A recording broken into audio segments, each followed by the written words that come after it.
Hello, everybody. Welcome back to Dominions 5. We got a new turn here in our late age Tianchi game. Let's see. There was a battle. Okay. And let me.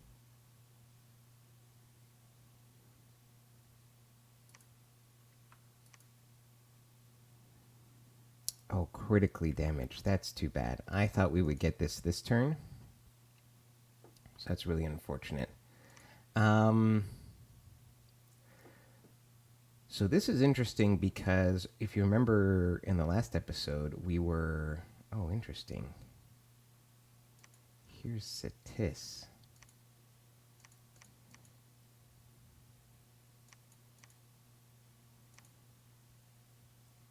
Okay. All right. So I was talking with Lucid, who's playing Relay, and he noticed, so apparently what's going on here is, okay, let's do, I don't have a lot of scouting info, but I've heard stories. So Micklin, who was here, got like 3v1, so he's kind of out. Erythea had, if you'll recall, started a war against Relay. It had gone very well at first. Then Relay kind of pushed back and killed a lot of Erythean mages. But Erythea has refused to peace out, but he also hasn't attacked again since. So Relay's kind of stuck. Relay wants to peace out with Erythea. Nobody else is attacking Erythea, probably because they're all quite happy if he's continuing to fight Relay. Meanwhile, Satis, the player for Satis subbed out. The previous player was being somewhat aggressive towards Relay, but then kind of wanted peace. It was a bit of a weird diplomatic situation, I think. The new Satis player has decided to, in fact, agree to peace with Relay. I think Satis was the aggressor here. But Relay tells me that Satis was going to go attack somebody else. And we thought, I didn't know who that would be. It could have been Vedheim here. It could have been like Atlantis or something. But based on this, it looks like Satis has decided to join in taking out Pangea, because he's in Pangea's cap circle. so clearly that's what's going on. Unless he intends to come for me here, which, I mean, he could. That would be a very odd choice. But yeah, it looks like Satis is coming for Pangea, which is interesting. Now, if that is in fact the case, then we need to be ready for something. Now, what we have to be ready for is the opportunity to take some land here from Pangea. But I want to give him a fighting chance. I don't know. I don't have any scouting down here, which is really shameful. But I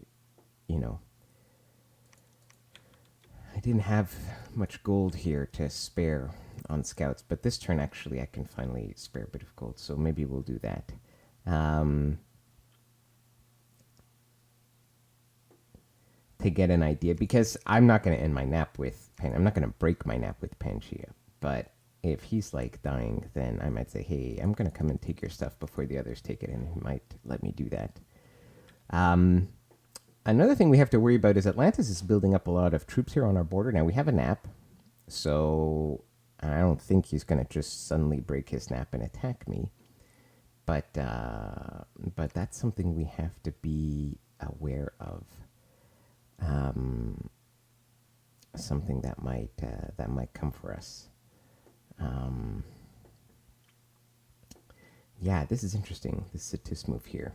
Anyway, so here in Man, we thought that he might take back, but it looks like he's just recruiting and turtling in his forts, which is, I guess, okay. Let's do this, which is what we had planned to do. Okay, let's do the turn micro real quick. Check our recruitment here. Yeah, we don't need that. I like that.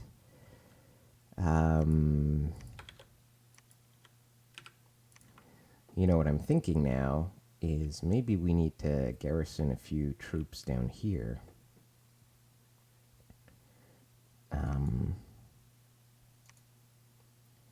So that we have something ready here on the Atlantis border should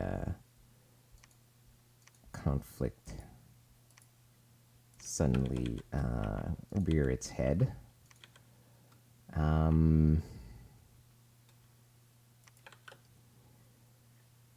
think we'll keep blood hunting like we were doing before. We are building the fortress. That's good. Let's resume. Let's get some more mage recruitment down here. This recruitment is ongoing. This is fine. This is fine. Okay, so most of the recruitment is okay now. What's going on here? We had... Oh, we moved some mages, I think. This guy has some cavalry with him. And here we have a pile more cavalry. We were afraid that he might come, he might retake this. We're going to keep some shaman here in case I need to make a show of force here on this border. Now,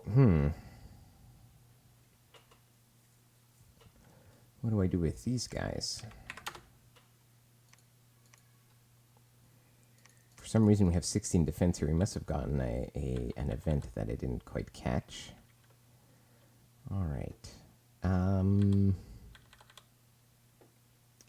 Well, we're all set here for storming the fort next turn. I think...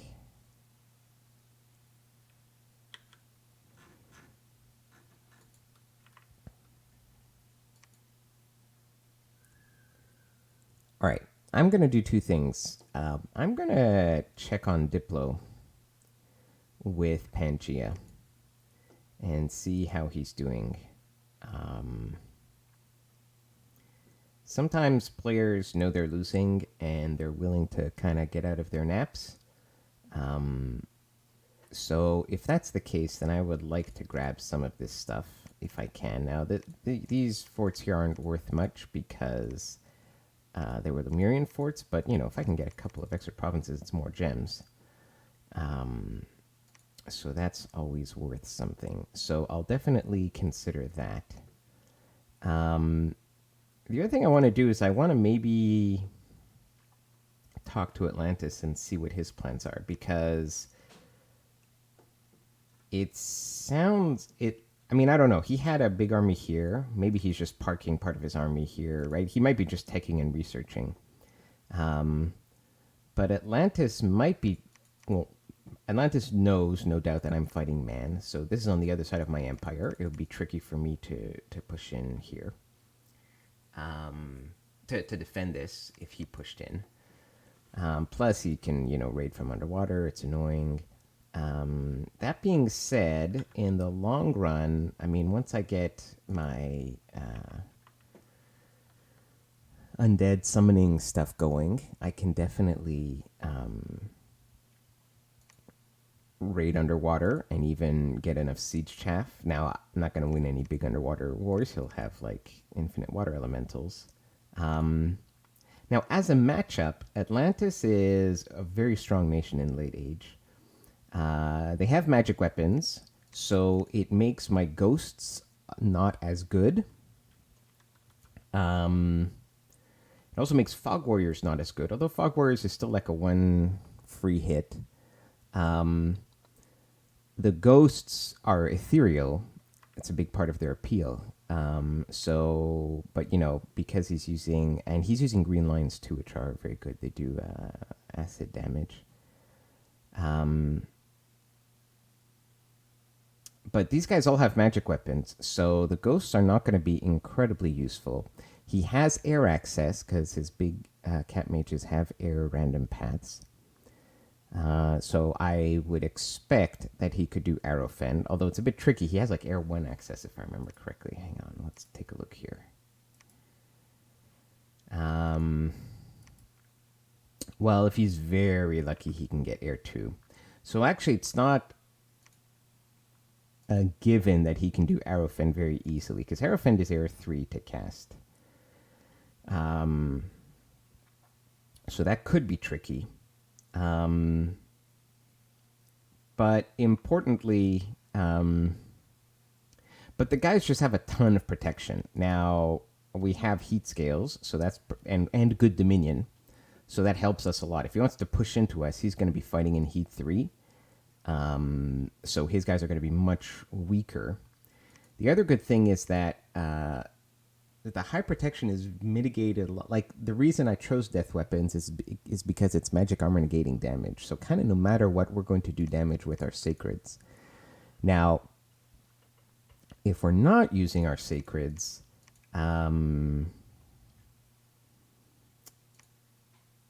we're relying on, like, if we brought all our mages to do like Frozen Heart, that's not going to be so useful because a lot of these guys obviously have cold resistance. So it's not a fantastic matchup for us, but we can certainly pull something off.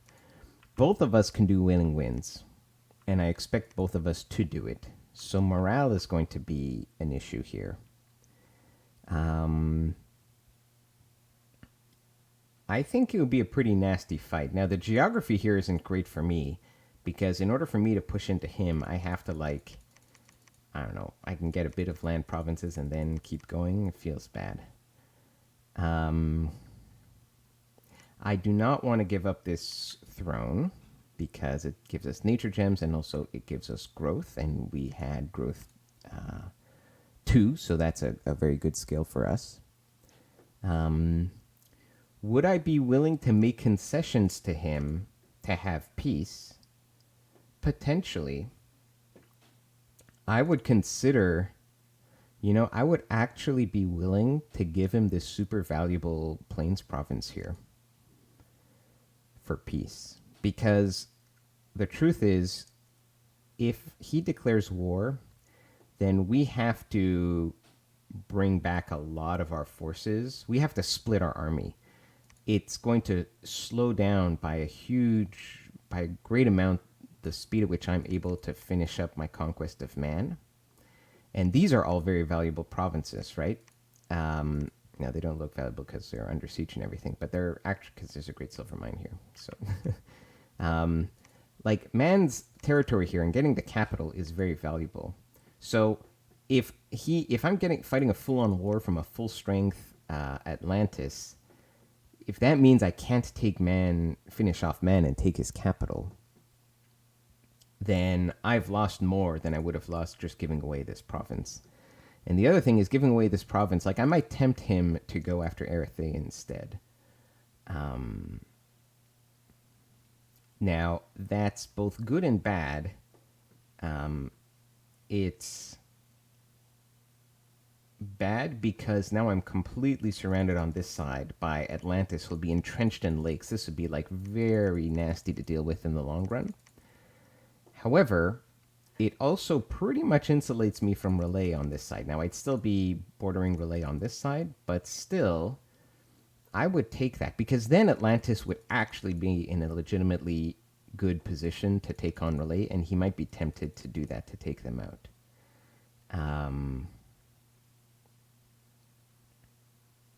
Anyways, I have to explore a bit of diplomacy there. Utgard has been standing on this fort forever with a huge pile of giants. And this screams, I want to go after Erythea. I think Erythea, I think, really wanted to finish off Relay, but but his last couple of attempts have really failed, but maybe he thinks, oh, this time I've got it. Except he's had this sitting on his border, and he's scared that if he goes after Relay, then these giants are going to come in. But if I tell Atlantis that this pile of giants has been on the Erythean border forever, then Atlantis might feel that, you know what? Because Atlantis many turns ago was like Relay was asking, kind of suggesting that people should attack Erythea, and obviously I border him here, so I could have, but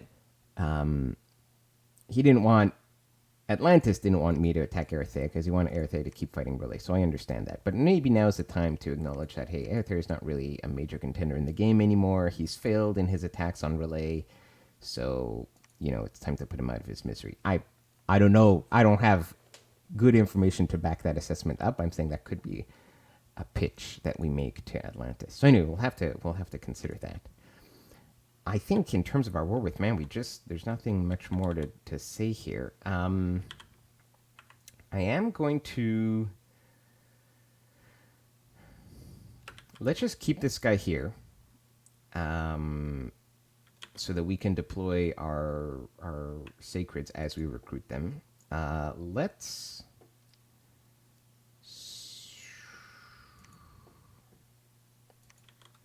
Okay, let's recruit scouts because it's embarrassing how little scouting we have. Let's recruit.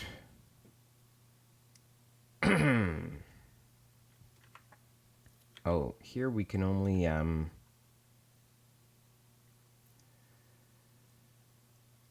many turns? One turn. Okay. I guess we'll just make a general. Excuse the cough. Maybe not a general. Whatever. Let's get a bad scout.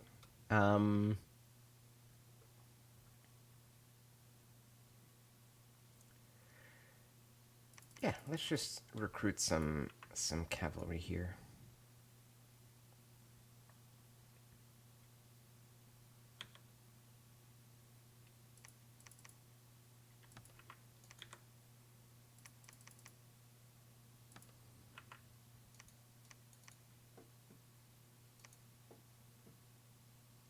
Okay.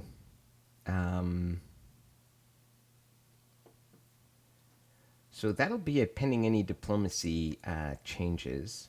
Now, what do I do with these guys? He didn't attack this turn, so I'm not sure what he's waiting for. I think... Oh, you know what we should do? Let's bring a bit more stuff west, and this will be strong enough to go sit on this throne.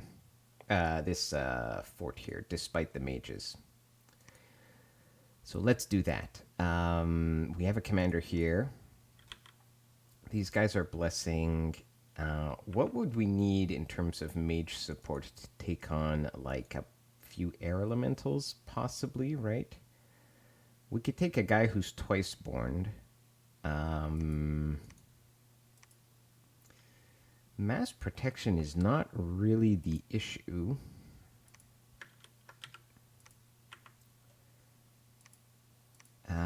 Like, what mage support would we need? If he's patrolling with, like, 10 magisters. Honestly, 10 magisters can wipe this out if he dumps a bunch of air gems into it. We would actually have to keep the sacreds back on hold and attack closest and send the heavy cav out in front. So I think what we want here is just like an earth mage to just do like strength of giants and like, I don't know, legions of steel or something like that. So let's bring this guy here. We can even give him like some armor. Oh, let's bring an earth boy. Yeah.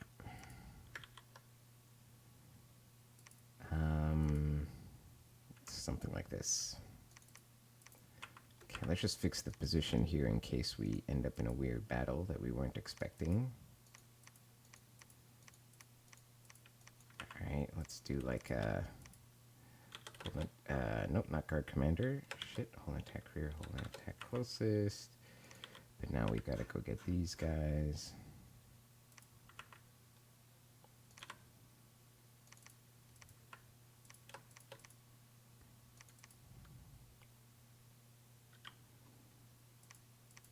Whatever, something like this.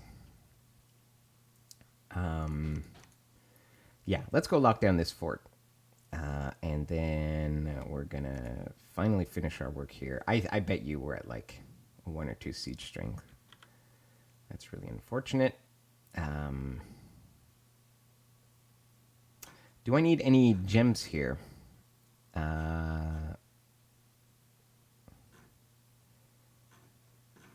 I don't actually think he has anything in here.